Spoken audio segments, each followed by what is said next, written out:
आज तक लोगों को नहीं मालूम कि पूजन करने बैठते हैं तो सबसे पहले क्या करते हैं। पर सबसे पहला काम मंदिर में बिना पंडित के सबसे पहला काम कौन सा होता है? तो सबसे पहला काम होता है भगवान को धन्यवाद देना कि आज भी आपने मुझे इस मंदिर में आपका दीदार कराने के लिए, दर्शन कराने के लिए बोला। अगर पंडित साथ में होगा तो पहले वो मंत्र बोलेगा, स्वस्ति वाचन करेगा। स्वस्ति वाचन करने में उसको अर्थात भगवान के लिए भी प्रसन्नता और आपके लिए भी प्रसन्नता। पर आपके पास कोई ब्राह्मण नहीं, आपको कोई स्तुति नहीं आती, आपको कोई मंत्र नहीं आता, आपको कोई साधना नहीं आती, आपको कोई तप नहीं आता, पर आप इतना तो कर सकते हो कि भगवान के मंदिर में जाकर उनको धन्यवाद दे सकते हो कि तेरी कृपा है जो मुझे चलकर यहां तक बुला लिया, 2 कदम चलाया, यहां तक बुलाया, ये तेरी कृपा है। और बड़ी कृपा करी जो डलिया भर के पूजन का सामान भी लाई, बड़ी कृपा करी जो दूध भरकर भी लाई, बड़ी कृपा करी जो कलश भरकर भी लाई। कितने लोगों का फायदा है कलश भरकर मंदिर ले जाने में? देखिए जरा कितने लोगों का फायदा। हिंदू धर्म में विष्णु पुराण में, पद्म पुराण में लिखा है, सौभाग्यवती नारी जब भरा हुआ पानी का लोटा लेकर कलश लेकर जाती है और उसको देखकर कोई व्यक्ति निकल कर चले जाता है तो जिस काम के लिए जाता है वो काम सफल हो जाता है। मंदिर का ही लोटा, मंदिर का ही पानी, सिर पे पल्लू लेके हर हर महादेव, बस शिव जी के चढ़ा रही और इतने प्रेम से रिझा रही। अब फ्री का पानी था तो एक लोटे में मन भी नहीं माने। अरे करा तो भगवान के सम्मुख में पहुंचकर अगर आप जल का पात्र भी लेकर जा रहे हो, भरा हुआ लेकर जा रहे हो, तो कितनी प्रसन्नता की बात है। हिंदू धर्म की रीति है, जिस पात्र को हम जल चढ़ाने लेकर जाते हैं उस पात्र में भगवान के चरणों का जल लाते हैं, खाली पात्र नहीं लाते। क्या लाते हैं? भगवान के चरणों का जल। उस चरणोदक को लेकर आए, घर में रखा, सबने अपने नैनों में लगाया, हृदय में लगाया, चित्तवृत्ति में लगाया। खाली पात्र हम लेकर वापस नहीं आ रहे हैं। शिव मंदिर में जब जब जाओ, जल चढ़ाने के लिए जाओ, पात्र तुमने शंकर जी को पूरा पानी चढ़ा भी दिया तो शंकर के चरणारविंद का थोड़ा सा जल पात्र में डाल के भले 2 बूंद लाओ, 4 बूंद लाओ, इतना सा लाओ, पर लाओ और उसको पूरे परिवार के नेत्रों में जब लेकर आए हो चरणोदक तो लगाओ। पर खाली पात्र नहीं लेकर आना। खाली पात्र लाने में ध्यान दीजिए, जब आप पूरा जल समर्पित कर देते हैं, जल समर्पित भी पूरा करना है, भगवान को चढ़ा रहे हो तो पूरा समर्पण होना चाहिए, पूर्ण समर्पण। इसलिए शंकर भगवान को अधूरा समर्पण नहीं, इसलिए श्रीफल भी पूर्ण चढ़ता है। शंकर जी के मंदिर में श्रीफल नहीं फूटता, पूर्ण श्रीफल। बेलपत्री भी पूरी, चावल का दाना भी चढ़ेगा तो आखा, फल भी चढ़ेगा तो आखा, फूल भी चढ़ेगा तो आखा। भगवान को कोई चीज खंडित नहीं चढ़ती, शिव जी को जल भी चढ़ेगा तो पूर्ण। जिस जल को चढ़ाने के लिए लेकर गए उसको बचा कर नहीं लाना है शिव मंदिर में से, संपूर्ण भाग। क्योंकि भगवान के चरण की रज जब हमारे घर में प्रवेश करेगी तो हमारा आत्म कल्याण तो स्वतः ही हो जाएगा, शिव करुणा कर ही देंगे। पर कई लोगों की आदत रहती है, और आपने भी गलती करी होगी, गए होगे, चढ़ाकर भी आए होगे, पूरा पानी भी उंडेल कर आए होगे, चढ़ा भी दिया, छोड़ भी आए, पर लेकर नहीं आए होगे। कई लोग गलती कर जाते हैं और फिर बाद में कहते हैं हम तो इतने साल से पूजन कर रहे हैं, भगवान हमारी सुन ही नहीं रिया। तो भगवान के मैं तो तैयार बैठा, पर तू नवा के चली जाए, लेके तो कहीं जाए। तो भगवान थोड़ी ना कहेगा कि तू मेरे पास में आए तो मेरे चरण की रज लेकर जा। भगवान थोड़ी ना कहेगा कि मेरे पास में आकर तू ये लेकर जा। भगवान तो कहेगा मेरे पास में आया है, मांगना कुछ मत, बस मुझे जो स्नान कराया है, मेरा चरणोदक लेकर जा, छीट दे पूरे घर में, संपदा भरना मेरा काम है। जहां मेरी चरण की रज पहुंच गई वहां संपदा स्वतः पहुंचती है, मैं वहां पहुंच जाता हूं।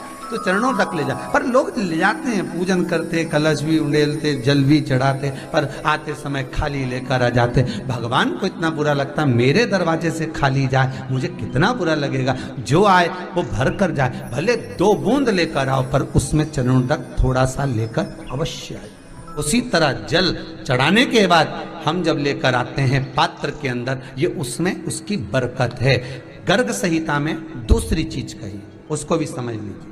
गर्ग संहिता में कहा गया, जब आप घर से जल लेकर जाते हो भरकर, तो ये सृष्टि की जितनी नदियां हैं, पृथ्वी पर जितनी नदियां विद्यमान हैं, जितने तालाब, जितने सरोवर, जितने कुंड, जितने विराजमान हैं, उन सारे तीर्थों का जल जब आप घर से लेकर निकलते हो तो वो तीर्थ का संपूर्ण जल आपके कलश में आ जाता है। और जब आप उस जल को शिव पर समर्पित कर देती हो और 2 बूंद चरणादक लेकर जब जाती हो तो शिव महापुराण गर्ग संहिता पद्म पुराण कहती है वो जल साधारण नहीं रहता, वो गंगा जल बनकर तुम्हारे घर को पवित्र करने के लिए पहुंच जाता है। वो पवित्र गंगा जल बन जाए, उसको लेकर प्रवेश कर जाए। हम बार बार कहेंगे भगवान के मंदिर जब भी जाओ ना, चेहरे पर प्रसन्नता होना चाहिए। किसी से मिलने जाओ ना, चेहरे पर अगर प्रसन्नता नहीं और ऐसे ही पहुंच गए ना तो वो श्रेष्ठता नहीं मानी गई। तुम तुम्हारी बहन के घर जाओ, सती मैया जलकर भस्म क्यों हुई? माता सती के भस्म होने का कारण क्या था? सती को पिता पर जितना क्रोध आया उससे ज्यादा क्रोध सती माता को अपनी बहनों पर आया कि मेरी इतनी बहन, ये 60 की 60 बहन मेरे सामने खड़ी रही और मैं आई तो प्रेम से मुस्कुराई तक नहीं। आप किसी के यहाँ जाओ और कोई के यहाँ पहुंचे और जाते से ही आप उस पहुंचे और कहा जी जी राधे राधे, जय श्री कृष्णा, हर हर महादेव, श्री शिवाय नमस्तुभ्यम, ओम नमः शिवाय आपने बोला और उसके चेहरे पर प्रसन्नता नहीं आया तो ऐसे घर में जाने से कोई फायदा है क्या?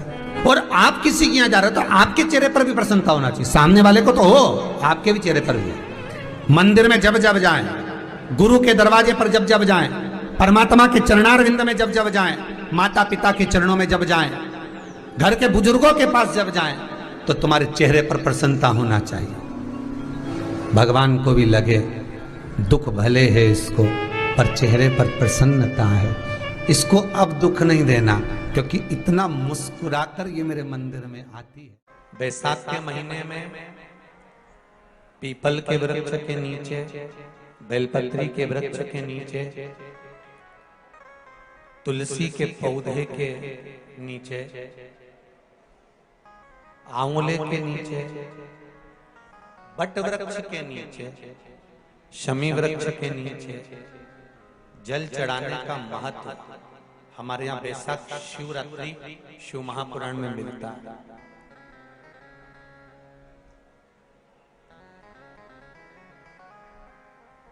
और जल की महत्वता क्या है महाराज?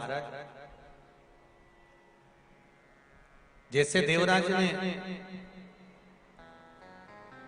भगवान शंकर के मंदिर में पहुंचकर मात्र कुछ देर की शिव महापुराण की कथा सुनकर बेलपत्री के वृक्ष के नीचे अपने प्राणों को त्यागा तो शिव के ही धाम पर चला गया, शंकर के धाम। घर में अगर लक्ष्मी नहीं आ रही, किसी कारणवश कोई कार्य ऐसा हो गया हो कि आप बहुत मेहनत कर रहे हो, सफलता नहीं मिल रही हो, लक्ष्मी प्रवेश नहीं कर रही हो, तो महाराज बेल का जो फल होता है उस फल के अंदर का जो गुर्दा होता है, बेल के फल का अंदर का जो भाग होता है गुर्दा, उसको लेकर घर पर आओ और सुखा लो। सुखाने के बाद उसको जलाओ,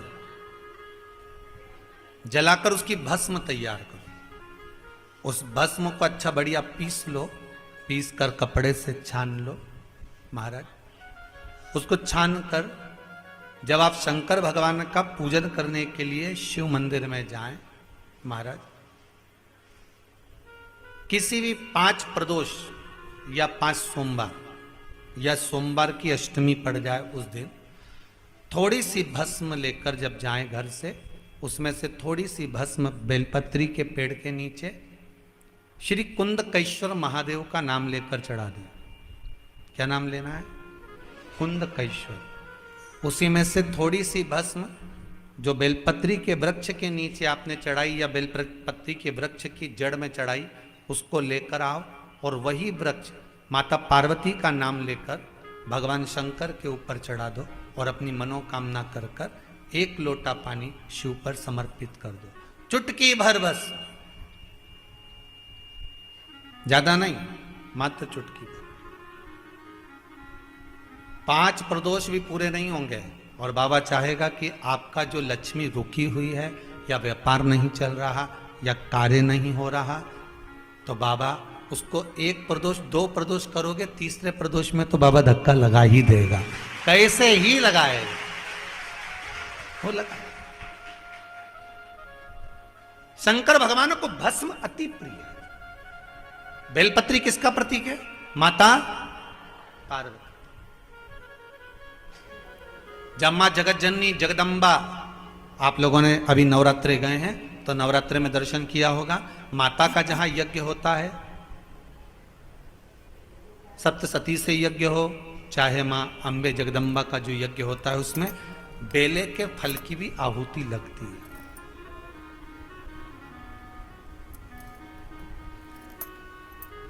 उस भस्म की बड़ी प्रबलता, बेल का जो गुर्दा होता है उस गुर्दे की जो भस्म तैयार करी जाती है उसका बड़ा महत्व है।